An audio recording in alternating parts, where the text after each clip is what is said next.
Marion County. It is going to be an awesome day. We've got Tom Cruise, Coach Ellis Johnson, Coach Pete Cordelli, Dave Bartoo. Just told me he's out on special assignment. Wife's birthday. Happy birthday, Miss Bartoo. He'll be back on with us later this week. Happy birthday, Mrs. Numbers.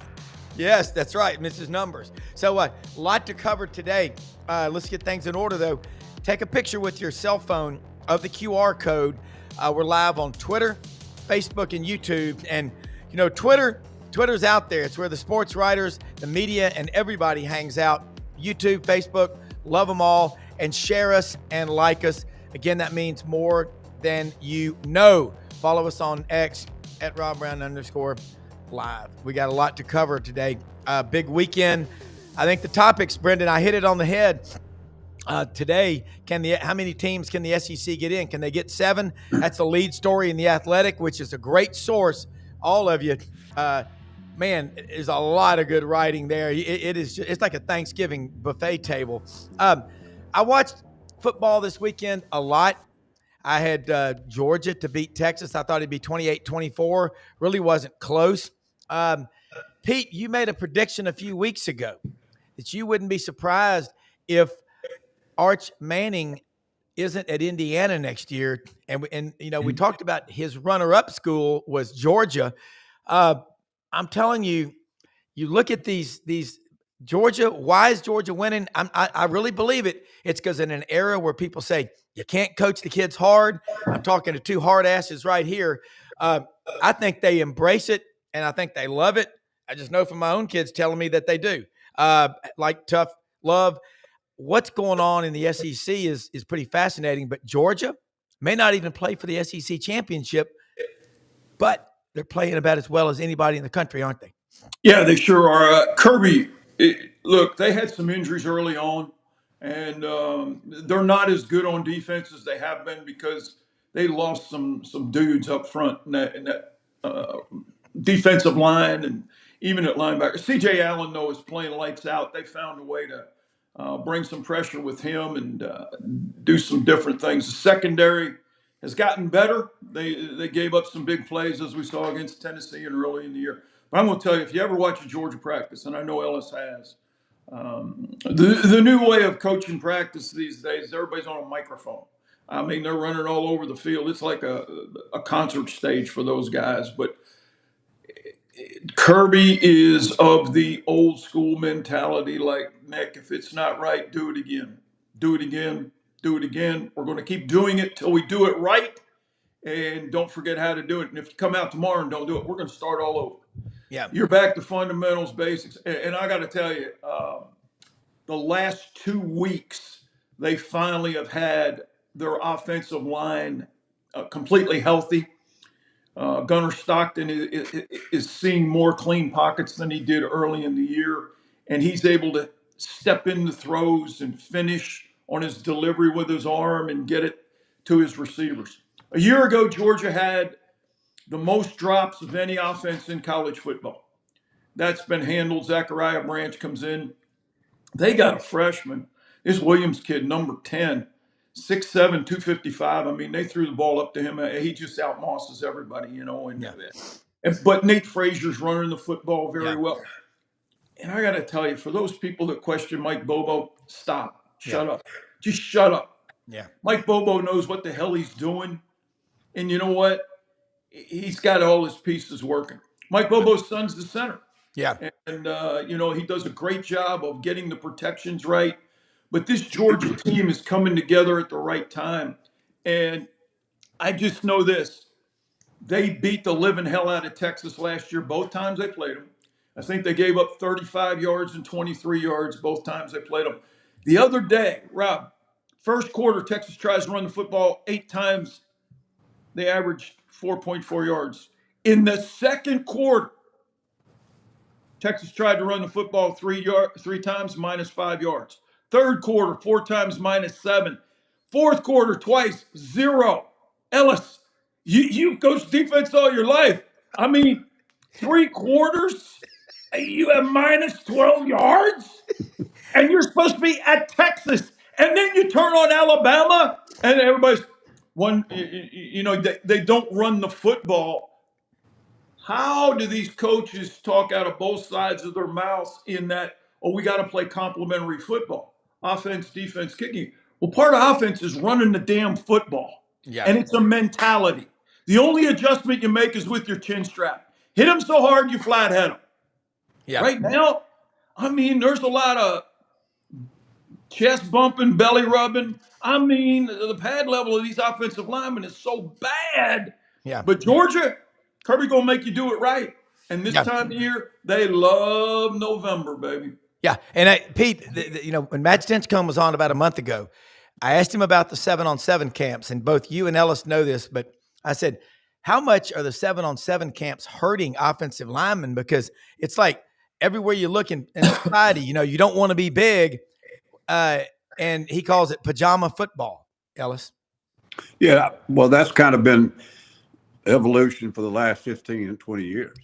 And as kids learn how to throw and catch and polish routes and all that kind of thing, and you can do that year round in high schools. Some high schools you may even can do more. I don't know.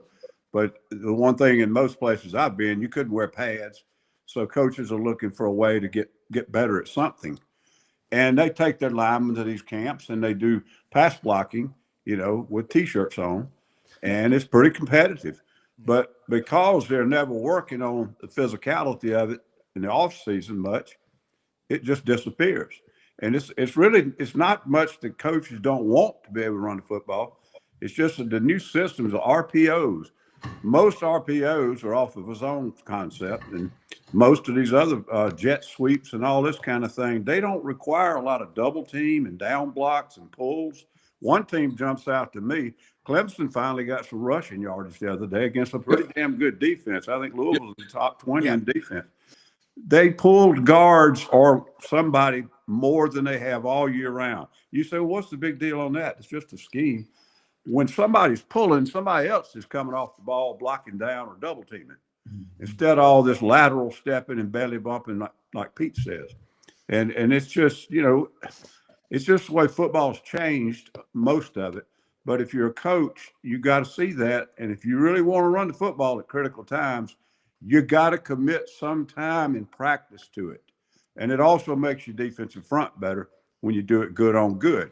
And a lot of coaches are scared of that because of injuries. But I've always said you can't play football on Saturday if you don't practice football on Tuesday. Yeah. The one thing about Georgia, True. It's hard to add anything to what Pete said, but I'll add something that he said the other day. He started talking about Stockton being able to throw the ball downfield better. And I noticed it for like the last 2 or 3 games. He's more effective at that. Yep. And Mike Bobo, I mean, he's really good. I agree with Pete. He's one of the best I've ever had to defend. If he hasn't got a guy that can throw it downfield real well, he'll go to his screen game. He'll go to his quick games. He'll go to his RPOs and some other things and find a way to move the football. But now Stockton's making vertical throws too. So it's a double whammy. And they're really, really a lot better football team than they were 5 or 6 weeks ago.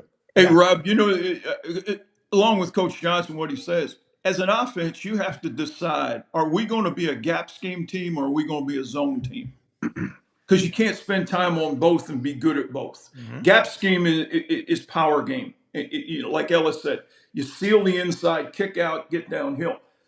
Georgia goes to Mississippi State. Nate Frazier runs for 181 yards, and they were doing a great job with the tight end kicking out, the tackle blocking down, and pulling the backside guard and tackle and leading through. And all Frazier did was take one step left, allow the blockers to get in front of them, and get downhill.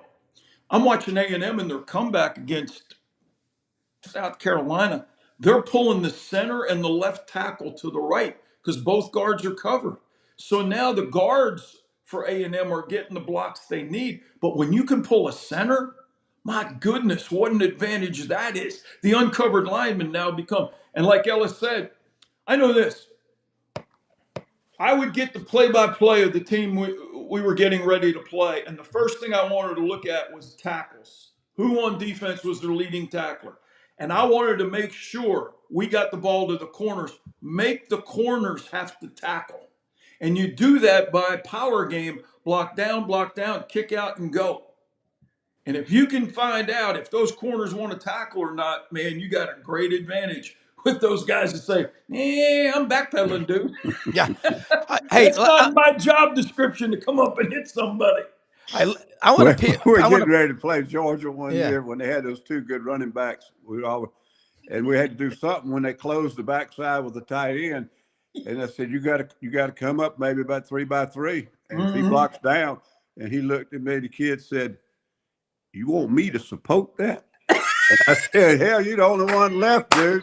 So you got pads and a helmet too." All I ain't right. got anybody else to put over there. We got 10 people doing something. We got put Brendan Martin out there, 6'4", 212, all muscle. Hey, I'm going to tell you one thing. I watched a lot of football this weekend. The one thing that really stands out, both of y'all are right. The offensive lines, they're not as dedicated, like Bartoo says, the lack of continuity. It takes years to develop a solid core offensive line. So I like what Blind Squirrel Sports says. This guy is very smart. And Blind Squirrel talks about he'd love to see Alabama and A&M go and battle it out in Atlanta at Mercedes-Benz Stadium for the SEC championship, and Georgia have a week off. If you look at it last year, Pete, all 4 teams that had a bye lost in the first round. Go back to the Braves just 3 years ago. Hottest team in baseball, win 106 games. Then they have to sit for a week while the Phillies, your team, of course, I'm sure you're a Phillies fan from Philadelphia, a suburb of Philadelphia, in Neshaminy, kept playing, kept those bats hot. I think it's the same thing in football. Remember the old days? I remember when Auburn played Oregon in 2010 for the national championship. I think they had 37 days from the SEC championship to when they played, and both offenses were high intensity, up tempo. Was a 22-19, field goal, won it at the end for Auburn. Talk about that, Pete. Well, a lot of times you're in a consistency mode, and you're in a mentality that you want to just keep playing, and the players feed off that, and they can see themselves getting better. And all of a sudden, you have an open date, you have a week off, and it breaks the continuity. And some teams can get it back, some others can't. And what you're talking about makes a lot of sense. I mean, I'm not a Phillies fan, and let me tell you why. Oh, 1964, all they had to do was win one damn game in the last 10, and they lost all 10. Are you kidding me? yeah. You talk about losing continuity and focus. God dang. I'm a Dodger fan. I've always been. There's been a guy who coached for the Dodgers my dad grew up with. The damn Phillies. You kidding me? 1964. All you got to do is win 1 out of 10. Yeah. Man. But I guess. no. When you tie that into college football, when you're playing and on a roll, there are sometimes you go, man, I wish we could just keep playing. And Nick calls it rat poison. It's a mindset. You got to get your guys back. I know this, man. When we had an open date and we were playing well, the toughest practices we had all week were Tuesday and Wednesday of that open date. Yeah. And Coach Holt sometimes would go back to what we did in August camp and have 2 days of fundamental technique stations. We'd go to our state. We went back and focused on fundamentals and technique. And but yeah, man, Georgia, they're rolling at the right time. They got everybody healthy, and they've got. Here's the other thing that happened defensively as well. They're playing 4 freshmen right now. They didn't play early in the year, but because they have these games to play these guys in, you're seeing. I mean, that number 10, the outside linebacker. Oh my God, he looks like Carl Banks coming off the edge. And this week against Charlotte, you're going to see a bunch of those younger kids play. Yeah. And this is a great time. Here's why, Rob. You got better competition Tuesday, Wednesday, Thursday on that Georgia practice field than what you're going to get against Charlotte. Yeah. And that's where the competition comes in. But you got to keep those young kids hungry. And I'm going to tell you, I can't wait to watch this Georgia team play Charlotte to see the guys of the future. Yeah. And let me say this. We got a lot of great viewers, and Michael Jordan from Memphis used to go to your camp. He's watching right now. Pete's going to blow. I'm like, hey, I felt that way watching Auburn play all year long. But so I want to ask y'all, Ellis, I love what you said about defense. You're talking about Todd Gurley, probably when you were coaching up. You coached against a lot of great. When you say the two great running backs from Georgia, holy cow, that's kind of like saying, Mount Everest is tall, because they've had so many. Auburn and Georgia, now Alabama running back. But Pete, did you watch or Ellis? Did you watch Florida at Ole Miss Saturday? That game, Florida, you can tell, and Pete pointed it out. But both of y'all, Pete, talk about how hard it is for a guy like DJ Lagway to have missed so much last winter, spring, summer, and he's now kind of getting where he should have been at the beginning of the season. But it's the 11th game of the season, Ellis. Yeah, I think the job that Lane has done with the Chambliss kid, to me, has been the key to their success. Yeah. Yes. And defensively, they haven't been real good this year, but they've been better in the last 3 or 4 weeks. But their offense, that kid coming from a Division II school, and the way he's been able to elevate his play to where he's actually not just keeping them going, he's making big time plays for them. And I think that's been the whole difference in their season. Everything else was sort of in place, and it was what it was. But boy, and that kid, they lost that quarterback, and that kid stepped in. Yeah. They didn't miss a beat, and they also got better. And it's just been really impressive to watch that. Yeah. Ellis, you talk about what Pete's talking about with offensive continuity. The defense, when you have a long gap, if you've got a bye in the first round, what do you do to guard against complacency? Well, the only thing, when you got an open date, if you're beat up, you got to take care of them a little bit. But when you're not, I believe what Pete said. You go back and don't start getting all this game plan and inventing new plays and inventing new schemes. That's coaches are really guilty of that. All coaches. It's just your nature is you're the teacher and you're the coach, and your team needs some help. And it's human nature to try to come up with a new scheme, to help your kids. That's the last damn thing they need. Go back to the fundamentals. Make sure you correct things that you've not been doing well. And you need to be a better football team on Thursday than you were on Monday. And that's the best thing about an open date. But if you're beat up now and you got some guys that have got to play for you for 3 or 4 more weeks, you got to take care of them. Yeah. I'll tell you what, Rob, the most bitching and moaning I ever heard was every Tuesday morning during the season from the offensive staff before Lou would go get a cup of coffee. He watched damn Monday Night Football and he saw these 3 plays and he thinks we can run them. It's like, yeah, he's the head coach. That damn Monday Night Football, I wish somebody would unplug his TV. It's like, nope, he's going to come in. And Tuesday morning, we're sitting in there talking about these 2-3 plays he wants to run. It's like, we don't do that stuff. We've never run that stuff. It's like Ellis says. I want to do. And it's like, Coach, we don't have the guys to do that. The personnel. Well, and I want to say, I'll too. tell you one thing, Pete, I don't know if you would agree with this. Anyhow, later in my career, every Wednesday night or Thursday, when I had any free time, which was always very little, but I would start on the next opponent. Yes. And I had a young GA came in at one time and said, why are you doing it? Doesn't it distract you from this game? I said, I've really started doing it lately in the last several years. It keeps me from trying to put more stuff in for this game. Correct. And I've learned, if you just make sure the kids can execute what the heck you got.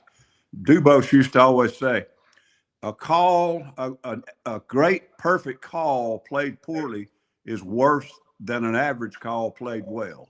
Mm-hmm. And so, quit trying to look for a fix in the scheme. Fix the player and make them better. Ellis, let me ask you another question. Shelf life of a defense, shelf life of an offense. I used to love Joe Lee Dunn because I didn't wear socks when I went to college, and he didn't wear socks either. I loved his style. A shelf life of a defense is what, maybe 3 years before people figure I'm not you wearing out? socks right now. I'm not wearing socks right now. I'm sockless. I am wearing socks. I live in Florida, and I'm offended that you would even say that that's even a thing. I don't like. But you're in Florida. Yeah, so my feet smell extra when I don't wear the socks. But you're grounded. When you That's don't. that's the trend on the planes. Are you kidding me? Yeah. That's like just planes I trending. got Come to be on, man. I got to be 51. I said I'm on the 5th floor. I can have smelly ass feet, and I'm divorced. And I don't care. Well, the one thing for sure I wear is, socks, and if I do wear them, they're not going to match. How about that? hey, you know what else? Yes. Nothing, Ellis. Nothing looks better with a suit than a pair of white socks. Ask Michael Jordan. He loves them. All right. So, Ellis, talk about shelf life of a defense in today's world. Is it 3 years or is it even that long?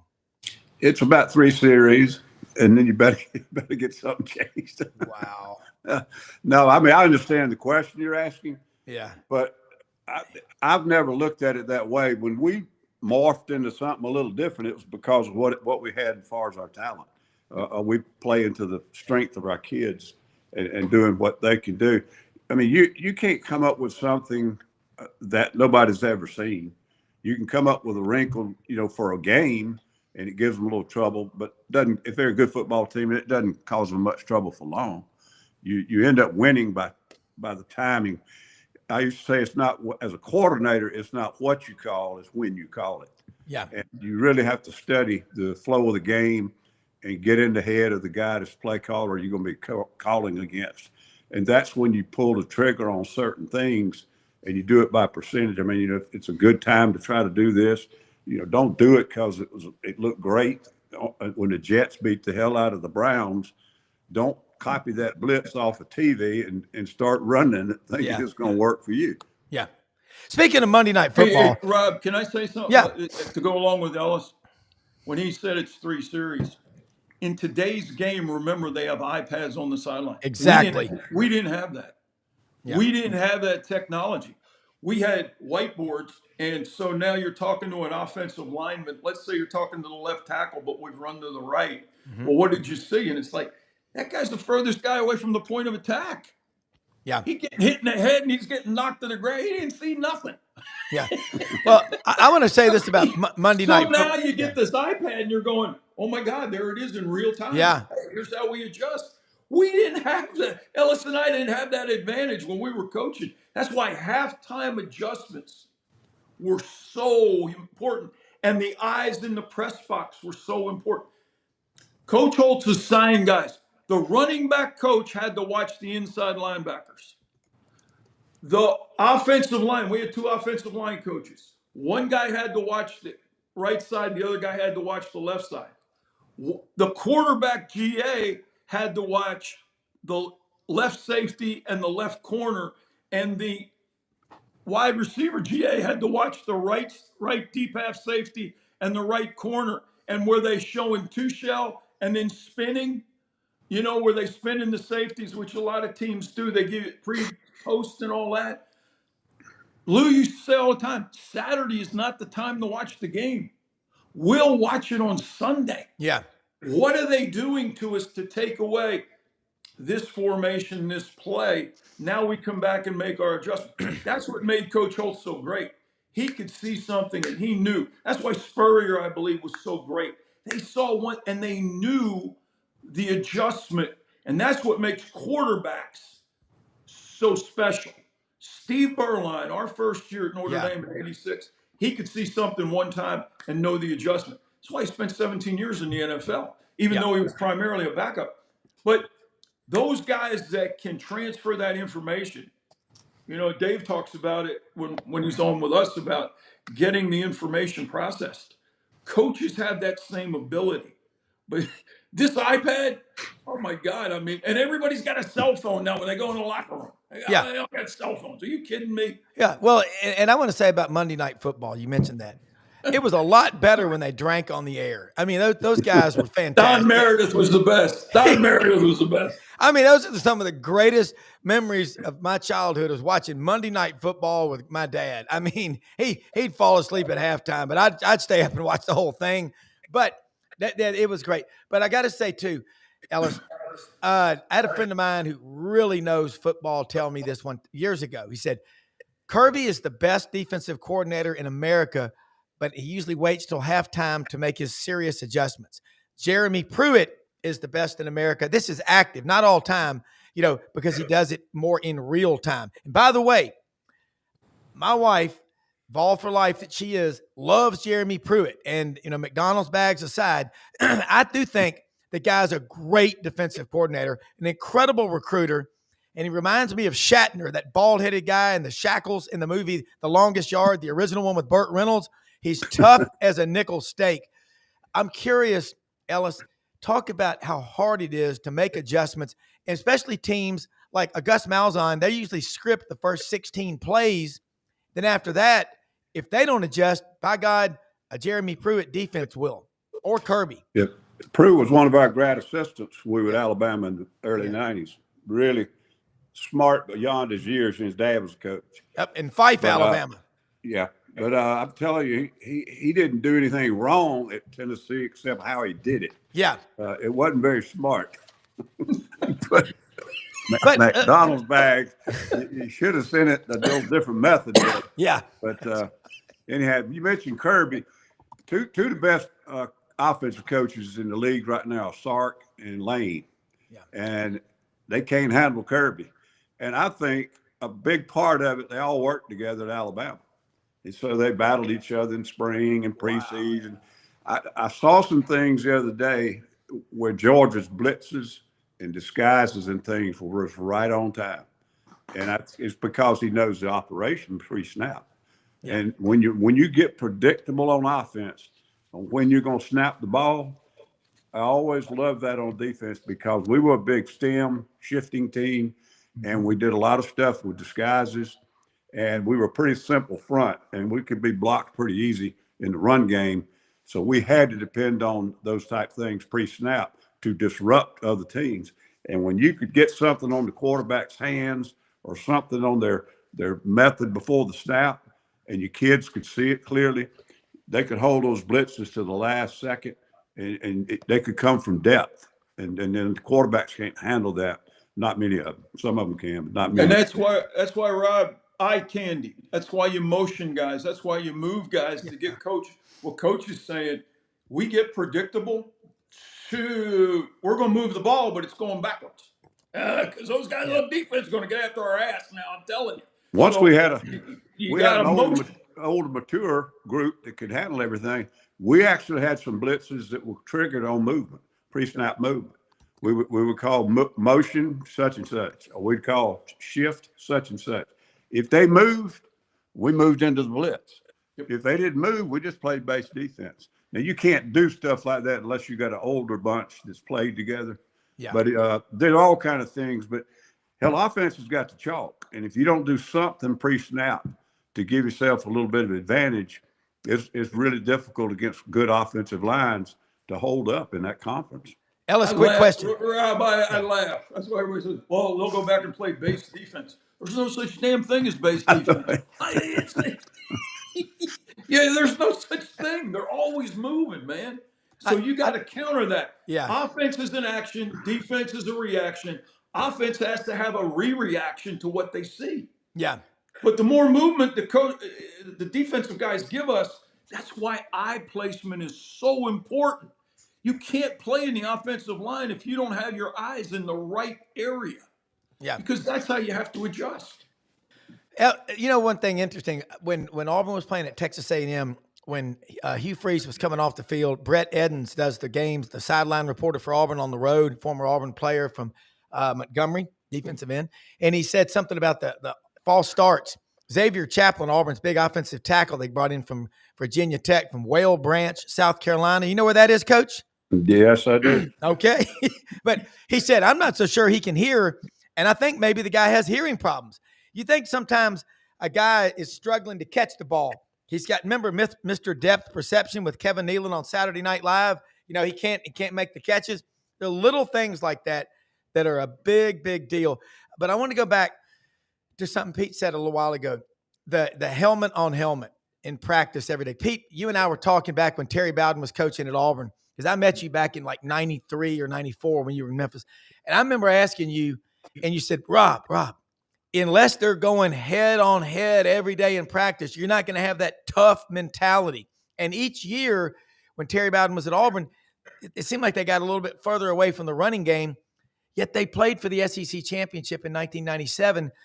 And the leading rusher against Tennessee in Atlanta for Auburn that year was Rusty Williams from Moncks Corner, South Carolina, number 5, who was Auburn and Notre Dame, recruited him like crazy. And he had 267 yards for the season going into that game.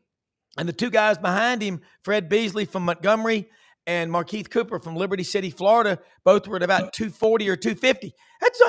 That's a game for some guys. Of course, nowadays, if a guy rushes for 250, stop the presses, Ellis. Yeah. That's like I said earlier, the game has really changed. It's a perimeter game. It's a space game. But I still say, if you go to a really good football game against a good opponent and you ain't got a decent running game somewhere in your equipment truck, you're in trouble. Yeah. Pete, talk about that. Rob, yeah. to go along with the false start deal, I went to probably the most boring football game in America all time yesterday. Damn Tennessee Titans against the Houston Texans. I would have rather watched paint dry. J.C. Latham, the right tackle, number 55 for the Titans, had five false start penalties. Woo! You know who he was going against? Will Anderson. Yep. And guess what? They were teammates That at goes Alabama. back to their Alabama days. And let me tell you, J.C. Latham looks so bad. I mean, come on, dude. Five. You know what? Had nothing to do with the cadence. Had everything to do with the mentality. Yep. He was scared to death of his guy. And guess what? Will Anderson's living rent-free in that boy's head right now. Will Anderson from just south of Atlanta, right around Macon, Georgia, hell of a player, had like 5 older sisters. That's why he's so tough. I got 2 older sisters. As Coach Dye said, when you got 2 older brothers, you don't win at anything, but you learn how to fight. and he had some older sisters too. All right, let's get this. Ellis, can the SEC get 7 teams in? Greg Sankey was asked that question. He's always asked that question. But Frank Duffy brought it up on Friday on our Friday roundtable. And he also brought it up on Goal to Go, his great podcast on this channel that covers LSU on Fridays right after this show. Can we get 7? Because with Oklahoma, Ellis, winning in Tuscaloosa and John Mateer's hand, we got to talk about it at every show. It's like the eternal flame in the fireplace. But John Mateer's hand, a new bar and grill in Norman, Oklahoma, if they make the playoffs, it's going to be named. He'll get another year of eligibility for next year. But Ellis, can we do it?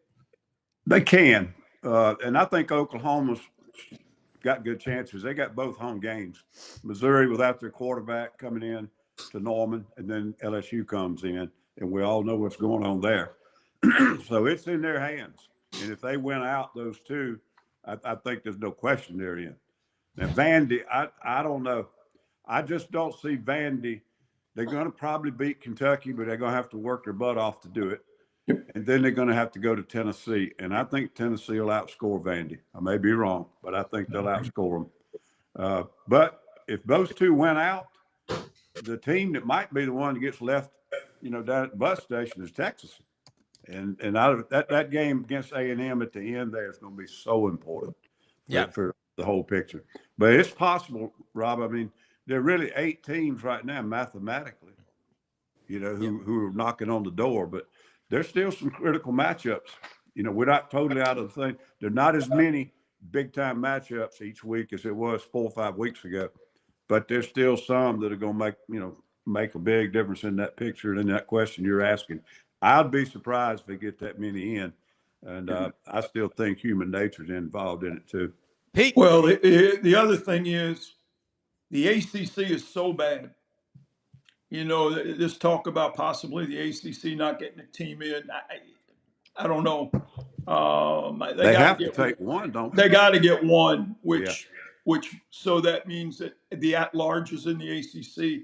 And if Georgia Tech beats Pitt, they're in the ACC championship game this weekend. BYU, Texas Tech, obviously playing lights out, in the Big 12. If they only get one, the SEC has so many other chances. Notre Dame's in. Ole Miss is in. Wesley Walls, the former great tight end there, is on the college football playoff committee. He will. This is why I hate committees, but the personal. I like the old BCS formula. You got the computer, put it in there, let the computer do it. And you know what? We don't have all this controversy and these human biases and different things like that. Totally But agree. I just got to believe that A&M's in, Georgia's in. I think A&M and Georgia are going to play in the SEC championship game. I think Alabama's going to lose to Auburn in the Iron Bowl because of Auburn's defense. Yeah. When you limit Alabama to 80 yards rushing on 33 carries, that's 2.4 yards. And the way that they come off the edge, and look, you guys have been a part of that Iron Bowl, and crazy things happen. But what you said earlier, Rob, it would help Georgia. No, I don't. Excuse me, I'm wrong. It would not help Georgia to have the open date. I think they need to play in the championship game and go on. Ole Miss is in. Alabama, they lose to Auburn. I don't know. Texas loses to A&M. I don't know. And that's where what Ellis said. If Vanderbilt wins out, that's going to be interesting. That's going to be really interesting. Well, the reason why, here's interesting. Y'all said that y'all were saying that the ACC has to have a team in. It's not anymore. I believe the ruling is you take the 4 highest ranked conference champions. It's not the Power 4 conference champions. So I'm pretty certain of that. And another thing about this, one of y'all talked about Kiffin, Kirby, and Sark were all together at Alabama. And that's a big statement. And it means everything that's going on right now in college football. So looking and the University of the Permian Basin, which is where 4.2 million barrels of oil per day come out, is Texas Tech. Guns up, Red Raiders. That is the University of the Permian Basin. And Cody Campbell sold his oil company for $4.5 billion. That's a lot of money. That's real money. And he is putting a lot of it into Texas. I've got a Texas Tech guest coming on here soon because, we can't live in an echo chamber. We're SEC, but we talk about these other conferences in the big picture.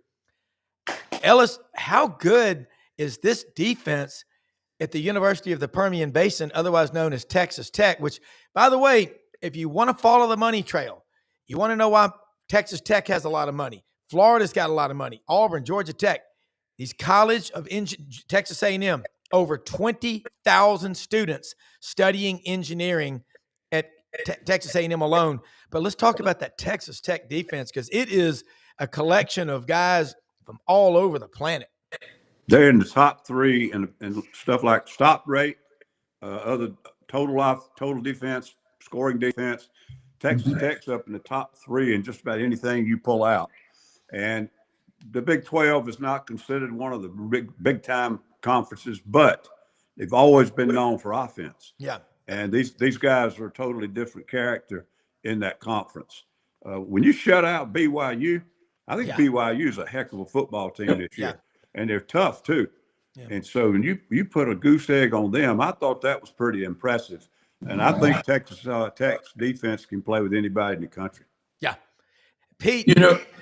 Gary Darnell was a very close friend of mine. Gary and I were at Notre Dame together, and then he went to Western Michigan as a head coach. I went up and coached running backs for him for 2 years, and he said when he was at Texas as a defensive coordinator, when Makovic was the head coach, he said, everybody talks about the field being 53 1/3 yards wide, and they said, don't worry about that other third. He said, in this league, that damn third gets you because those boys get that 1 foot down. And he said, they make those high ball catches. He said, we're defending 54 yards of that field. He said, because some of these officials can't even see. Yeah. By the way, last night we had the fire going. We were watching Landman, episode number 1 with Billy Bob Thornton. Hell yeah. Now, I'm just going to go out on a limb and saying, by the way, he looked in that movie Sling Blade. He must have gotten some hair plugs or something. He's different looking, but I'm just saying that coffee makes me nervous. Mm-hmm. Sling Blade's one of the greatest movies of all time. And admit it, guys. We all know people like Carl. I'm in Parkin, Arkansas. I can find you a lot of Carls right around here. Mm-hmm. I think the fact that you're referring to Billy Bob Thornton as Carl and Slingbait still, and surprised by his look is far more surprising to me that we're referencing him right now, because he is literally like married Angelina Jolie, divorced her, has gone on and had this massive career, but he's still Carl. Yeah, I have no idea who y'all talking about. Is he still messing around? Is he still messing around with Halle Berry? Oh God, no! No, but the thing is, whole like trending topic cultural stuff for my friends here, because you guys are Halle Berry, huh? But hey, here's what's funny. Hey, my wife used to write the insurance for Eartha Kitt. Remember who she was the original Batwoman. Yes, you know who that is, bro. Yeah, she lived in Atlanta. Well, Pete and I do, and Ellis. Rob, but you're like your age times 100. I don't know. Rob is like, I'm gonna have to start preparing better. I don't even know who these people are y'all talking about. Well, I haven't watched a TV show in 30 years. Right. But it's a bunch of fruits and nuts. Hey, Ellis, my youngest son's 25, and my first wife calls him a time traveler. I mean, he doesn't think there's any good music made past the 70s. But anyway, guys, let's look at it. We got 7 teams into the college football playoff. Would absolutely cause an explosion among the other conferences.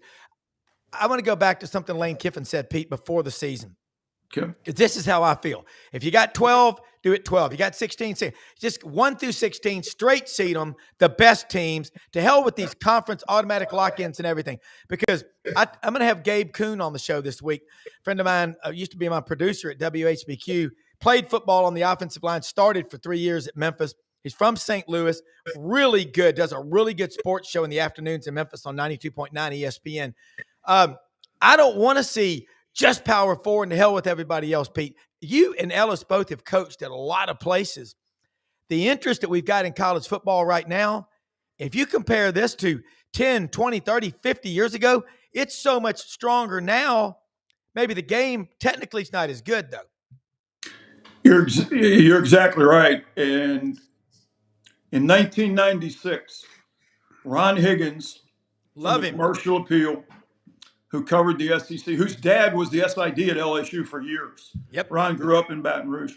Ron and I used to do a radio show, and we came up with a playoff proposal, and we called Mike Slive, and he said, bring it down. Now, I knew Mr. Slive from the time he was an AD at Dartmouth, and then went on as commissioner of Conference USA or whatever it was. But Mike Slive is one of the smartest men we've ever encountered, and God rest his soul. We miss him, but we showed him this proposal, and so after all the playoffs and everybody got in, here's how we filled out the rest of the bowl games. If you have 12 teams in the playoff, now you take 13 versus 14 and you put them in the highest paying bowl. Remember when bowl games used to come out and print the payout in the paper? Yep. They don't do that anymore. Because the money's too cheap now. It used to be big money. Exactly. So now, though, think about this. 13 versus 14, 15, 16. You fill your bowls out where everybody finishes. So now you can't say that these games don't matter. The higher the ranking, the better bowl you play in. And the highest paying bowls get the better teams. We don't do that anymore. When the president at Mississippi State, was it last week or the week before, came out and said, we don't want automatic bids, he knew with automatic bids, you'd limit the number of teams the SEC could get in. Correct. 4 when you got 7 qualified. So that goes back to what Lane said. Take the best. Yeah. So now that president of Mississippi State, he's got some vision and foresight, and he's telling Sankey, hey, Greg, stop. Stop with this 4 automatic stuff. The ACC is down. This conference down. We don't really have a group of 5 team that's just out there mashing everybody. James Madison and North Texas are the 2 that jump out at you after Memphis got beat. South Florida got beat. That opens up more opportunities for the SEC. Yeah. That's why I commend the president at Mississippi State Mark for coming out publicly and saying what he said. Can you answer that question from my good friend, Dog for Life, a DGD, damn good dog, Jeff Boone? Grew up in the mean streets of Athens, Georgia. He's in my hunting club. I love this guy. But he says, but do you do the best 16 as ranked before conference championships? Otherwise, Notre Dame gets a break again. Oh, you should have heard the debate over at the farm this weekend with Michael Jordan and me and Boone going off about Notre Dame. Blah, blah, blah. I'm like going, hey, the church, it's Notre Dame, Pete, or as you They got the best 2 running backs in the country. Jeremiah Love should win the national championship. Yeah. It's easy when you guys. It's not Mendoza and this guy. Oh, wait. Cheaters, join a conference. Cheaters. I can't do it. We're not joining a conference. That's the worst thing Notre Dame can do. With the rest of the kids in the playground, please join a conference, and then we can have a. Just get Florida better. Hey, just get your Gators better, will you? I am. Don't worry. We're going to bring Lane Kiffin home. It's all going to be done. When's that happening? Don't worry. After the Egg Bowl, everything will be good. After the Egg Bowl, they got an open date, and then they play the Egg Bowl. We're going to wait 2 more weeks with bated breath so Lane can get on there and give his Tony Robbins damn quotes out there. Tony Robbins has become his mentor. Oh, you got to look within, and you got to do what's right. Hey, Lane, shut up and just play and coach. He did, and they're winning, and they're playing well. What I'm saying, you talk about a cupcake schedule. You talk about a cupcake schedule. Okay, let me ask you a question. The Citadel. Why not? The Citadel. Why not go there as a coach as your next step? Either one of you. I'll talk. Why would you not, if you're Lane Kiffin, take this next logical step in your process of your career? Totally different question. I'd go there in a heartbeat. That's the best job available right now, I think. Florida? Right. Yeah. Oh, yeah. I mean, how can you say no, Coach Ellis? I don't know. You got to do your homework on the administration. That's one thing. But I think they're in pretty good line. But I'm gonna tell you now, the AD, I mean, he's had about 3 mistakes. Now he's on his 3rd strike, and he could be on the short life. But Florida is a great job. But I'm gonna tell you this thing about recruiting bases, demographically, and all that. That's not as big a deal as it used to be, because you're getting half of your classes out of the portal. Right. So I don't think that's that big of a deal. Money's a big deal. Conference is a big deal. There's a lot of things, but he's got it pretty good right now. And before he steps into another situation, he better make sure it's not something like an LSU where you don't know who in the hell's running the place every other day. Well, Brendan, you know this as well. The one thing Lane will do, he'll have a great quarterback there, which has been the downfall. They haven't had a quality quarterback in a while. And I just got to believe that when Lane came out and said, kids want to know championships, Heisman, this and that, national championships. Obviously, Florida's so much further ahead than Ole Miss. But I've had a couple Ole Miss people tell me money's not the issue here. We'll match. So the guy who's the X factor in all this is Jimmy Sexton, his agent. It's whatever Sexton does, and I think that's what Lane will do. Yeah. Well, here's the question. Yeah. I'll be at the Touchdown Club tonight with Marcus Freeman's agent's father. I always talk to him there. And, Clint Dowdle is his agent. Everybody knows that. I think Marcus is a hell of a coach. Yep. From Southeast Ohio. I love Lauren Meadows. Lauren and I, he does a show on this channel Tuesday nights, The Lowdown with Lauren Meadows. God, Lauren has a high football IQ. And he's known Marcus since young days, okay? Marcus played at Ohio State, was the leading tackler in 2006 with 15 tackles against Florida. Ohio State against Florida in 2006 when Florida won the national championship. I'll say this just as an observer. Longtime rival of Florida at Auburn. That job is freaking unbelievable. Just got to get everybody, as Urban says, you got to have everybody aligned. And I'm with Pete. I look back, you picked the school, but I'm telling you, don't underestimate how much money Ole Miss has. Drive through the Delta. Look at the price of cotton, beans, rice, and also the tobacco settlement. When you got a law school and a top 3 or 4 in the nation accounting school, but see, Florida's got that licked, and you got a bigger student body. Yeah, 500,000 living alumni. To be on the Mount Rushmore of awesomeness. We could be like, Spurrier, Meyer, Kiffin, I'd say coaching culture matters. You're from, this is your family. This is your next spot. Well, no, you know what? You're 50 years old and you're having a great season. And next year you may not have such a great season.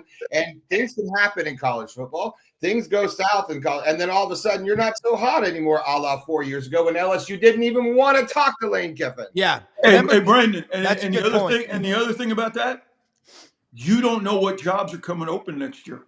No. Florida's open. And look, it's a crapshoot every year. Yeah. So how many times is the Florida job going to be open in your coaching career? Yeah. And hey, look, you don't know from year to year what jobs are going to open and when one pops up. But when Keith Carter on Friday, the AD at Ole Miss came out and said, hey, look, we're trying to convince Lane he can build his legacy here rather than going to Florida. And I'm going, that's a little insight in it. Keith thinks he's losing them to Florida. Hey, let me throw something in real quick. By the way, Brendan, I love the studio. We got Barnwood Brenda's SEC thing up on that. That looks awesome. I love that. All right, here's something important. Just got this from our good friend Doug Dean, part of our team here on Sidelines. Alabama Sports Hall of Fame just announced new inductees. Among them, former Auburn quarterback from Taylorsville, Mississippi, Jason Campbell. Love that guy. He's the color analyst on the Football Network. And, man, I love Jason. Tommy Tuberville, soon to be the governor of Alabama. He could put himself on there anyway. Just say, I want to be in the Hall of Fame. No, he earned it. And then John Copeland from Valley, Alabama. And I think Ellis Johnson may have helped coach that guy on a national championship team in 1992 with Beebs, Gene Stalling. Coach, how much fun was that to get guys like, remember, there was Chad Key out of Thomasville, Georgia, John Copeland out of Valley, Alabama, and then you had James Gregory out of East St. Louis. Y'all had, and of course, you had so many guys on that team. You had some Memphis kids, Blair Canale from Christian Brothers, who blew his knee up. I remember Dr. Les Fowler did the surgery July of 92. Chris Donnelly, from Germantown High School, an Irish Catholic in Memphis, and he didn't go to Christian Brothers. I'll still have a hard time, Pete. Wait, if you're Italian or Irish and you're Catholic, where do you go in Memphis, Pete? Christian Brothers, but he went to Germantown. I know. That was his dad, but that was his father making him go there. His dad I used to sit with his dad at the quarterback club and go, hey, how did that happen? But Mr. Donnelly was a trip now. He was a cool guy. Was guy. A piece of work. Yeah. All right, and by the way, Mike Slive, y'all, used to be at the Conference USA. He would come every year to the quarterback club in Memphis. And Pete, we used to talk to him. I mean, he was a lawyer, very pensive guy. Okay, Ellis, how good was John Copeland? He was great. Let me tell you something. I coached two outside linebackers. Both of them made first team all SEC. Nobody could probably tell you who they are right now. Elton Billingsley? They played right beside Copeland and Curry. Yeah. You had Langham and Teague in the back there, yeah. And all these guys ended up playing in the NFL for 10 plus years, So it was just a special group. One of the things that was unique about that group is that we could run. And we were very lucky. We lost one player to injury the whole season, and it was the nose tackle. And we just played an even front one game and got him back later. And then we had another linebacker, Michael Rogers, got hurt in a car wreck right before the national championship game. And he couldn't play. And we went to a little scheme where we put a lineman in for a linebacker and changed it to a four front, kind of an odd front anyhow. But it was a unique group. They could have probably played against some of these teams today that are out in space that can run so well. I mean, it was a boy they could run. It was smart players, were tough, weren't extremely big. Yeah. Ellis, in 1994, I was with the Cleveland Browns, and Langham was with us. Yeah, he told me some great stories about you and Beebs. Well, yeah. That's all I'm going to say. Hey, Langham loved you. Now Langham loves you, brother. Hey, Yeah. Langham and I used to talk. And Langham's cousin lives in Memphis and played for us at Memphis State. All right. And Anthony Penchant. And AP would call me every week. Say, hey, tell my cousin get off his sorry little butt, but he used better taste. He said he plays, but he can play better than that. So I go, hey, AP said, and I said, tell me some more stories about Ellis and Beebs. And oh man, that's all it took. So, well, the Alabama guys at Logan used to bring some of the Alabama guys up to Memphis for different functions and stuff. And that your two outside linebackers, Elton Billingsley, one of them. Nope. No. Okay. I'm trying to think. One of them was from Valley. One of them played with Copeland at Valley. Oh my God. The other one was a Tennessee kid. I am drawing a blank on that. But that's what I'm telling you, man. Those other kids that we had, and these two dudes were first team all SEC now. And nobody knows who they are because those two four techniques battled it out for the Badneric Award. Not the Badneric. What's the D-line award? Nagurski? Yep. You've got the Lombardi and the Outlander Trophy. And the Badneric Award. D-line trophy. Copeland and Curry were 1 and 2 nationally in that voting. Yeah. But it was Antonio London and from Tennessee, somewhere in Tennessee. Tullahoma, Tennessee. Lemansky Hall was the other one. Lemansky was Lynette, Alabama, wasn't he? Or Valley. Because Copeland and him both came up there from Valley. And Lemansky used to come. Remember the bar Satellite Feed over there across from Dan West on Poplar, Pete? Yeah. I met Lemansky Hall one night. That dude wasn't he playing for the Titans? Yes. He played for the Titans. He was with the Vikings at one time. Yeah. Lemansky was smart. He never priced himself out of a job. He played for 13 years in the NFL, and he was the next to last player drafted. Yeah. It was unbelievable. He did a great job at Clemson coaching too. Yes. Yep. But Antonio, I went by Tullahoma High School, and at the time, the coach there said, well, Antonio's working this afternoon. And I said, what do you mean he's working? They had a company in Tullahoma that made baseball bats. And Antonio worked in that factory. And he'd been working there like since he was 15 because his dad was in there as well. And so I had to go by the baseball bat factory to talk to him. And he's like, and I was in Memphis State, and he goes, Coach, he said, I appreciate it. He said, but I think I'm looking a little bigger. I said, I don't blame you, brother. Well, we run out of time, but I'm going to tell you what, Lemansky Hall and John Copeland, Chad Key out of Thomasville, Georgia. That was team, Alabama's 79 team with EJ Jr. out of Nashville Pearl Cone High School. Thought he went to Hunter's Lane, but I think he went to Pearl Cone. Yeah, and I remember when they beat Vanderbilt 66-3. It ain't like that anymore. But, I was sitting there thinking Lemansky Hall, you had some studs on that team, and Antonio London out of Tullahoma. That Alabama used to recruit really well. That was you. You recruited well wherever you went. Hell, you got Jadeveon Clowney to come out of, South Carolina, Rock Hill, South Carolina. That probably wasn't that hard, but still, how much fun was that? Unfortunately, we've run out of time. Guys, this Hey, Ellis, can I ask you a question about Rock Hill? Was Bobby Morrow there when you were recruiting there? I never saw Bobby. He was coaching at NC State when I was in school. I remember who he is. I never saw him there. Great guy, and did a great job at Rock Hill. Hey, I got to tell you two both, if I were going to trial and I was on trial, I would want y'all as my attorneys. Your recall and you're unbelievable. And look, for executive producer Brendan Martin. I got Ellis Johnson against the world.